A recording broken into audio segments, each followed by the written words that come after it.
Assalamualaikum warahmatullahi wabarakatuh. Perkenalkan, nama saya Andika Muhammad Rahman.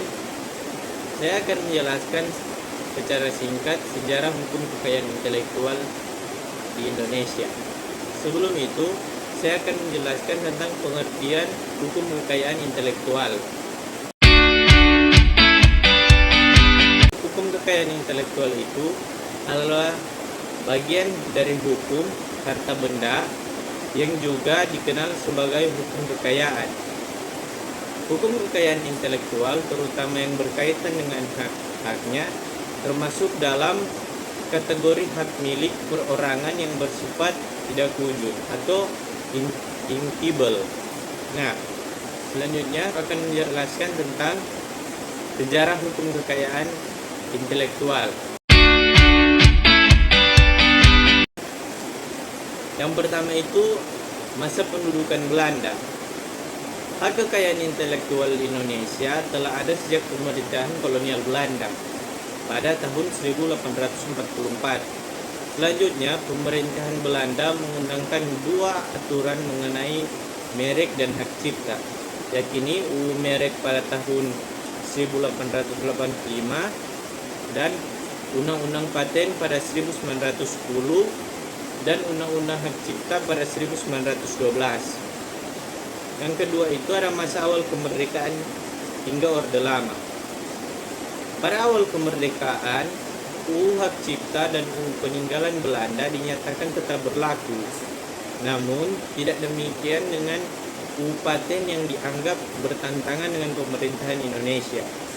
Hal ini dianggap dalam UU Paten Peninggalan Belanda, permohonan paten dapat diajukan di kantor yang berada di Batavia. Kemudian, pada 1953, Menteri Kehakiman Republik Indonesia mengeluarkan pengumuman yang merupakan perangkat peraturan nasional pertama yang mengatur tentang paten.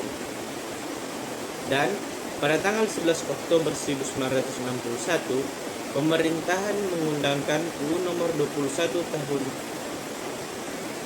1961 tentang merek perusahaan dan merek perniagaan atau UU Merek 1991 yang menggantikan UU Merek Peninggalan Kolonial Belanda. UU Merek 1961 merupakan undang-undang pertama di Indonesia di bidang hak kekayaan intelektual. UU ini mulai berlaku pada 11 November 1961. Penetapan UU Merek ini dimaksud untuk melindungi masyarakat dari barang-barang tiruan atau bajakan. Selanjutnya masuk ke Orde Baru. Pada tanggal 12 April 1982, pemerintah mengesahkan UU Nomor 6 Tahun 1982 tentang hak cipta.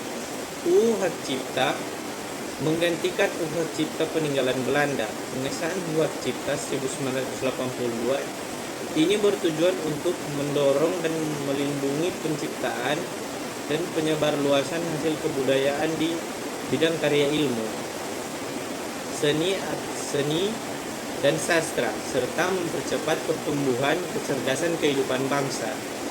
Lalu pada tanggal 19 September 1987, pemerintah mengesahkan UU Nomor 7 Tahun 1987 sebagai perubahan atas UU Nomor 12 Tahun 1982 tentang hak cipta.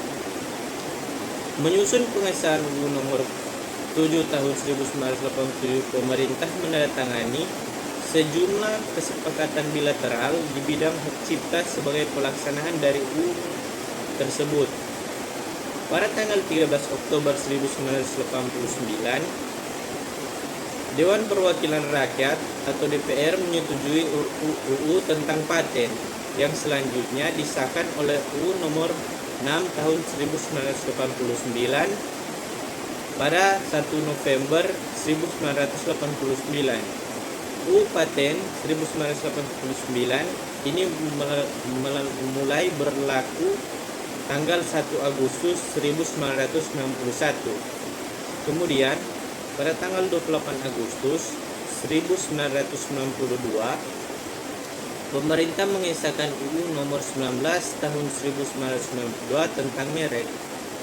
UU merek yang mulai berlaku pada 1 April 1963. UU ini menggantikan UU merek 1961. Pada 15 April, pemerintah menandatangani yang mencakup perjanjian TRIPS atau Trade Related Expense of Intellectual Property Rights. 3 tahun setelahnya, yakni pada tahun 1997, pemerintah merevisikan perangkat peraturan perundang-undangan di bidang kekayaan intelektual, yaitu Hak Cipta 1987, UU Nomor 6 Tahun 1982, UU Paten 1989, dan UU Merek 1962. Nah, kita masuk ke era reformasi. Pemerintah mengesahkan 3 undang-undang baru di bidang kekayaan intelektual pada tahun 2000. Ketiga undang-undang tersebut, yakni UU Nomor 30 Tahun 2000 tentang rahasia dagang, UU Nomor 31 Tahun 2000 tentang desain industri, dan UU Nomor 32 Tahun 2000 tentang desain tata letak sirkuit terpadu. Guna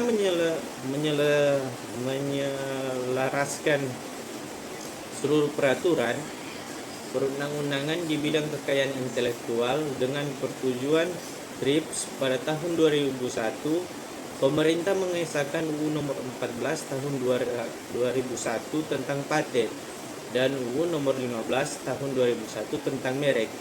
Nah, sekian itu penjelasan singkat dari saya tentang sejarah hukum kekayaan intelektual.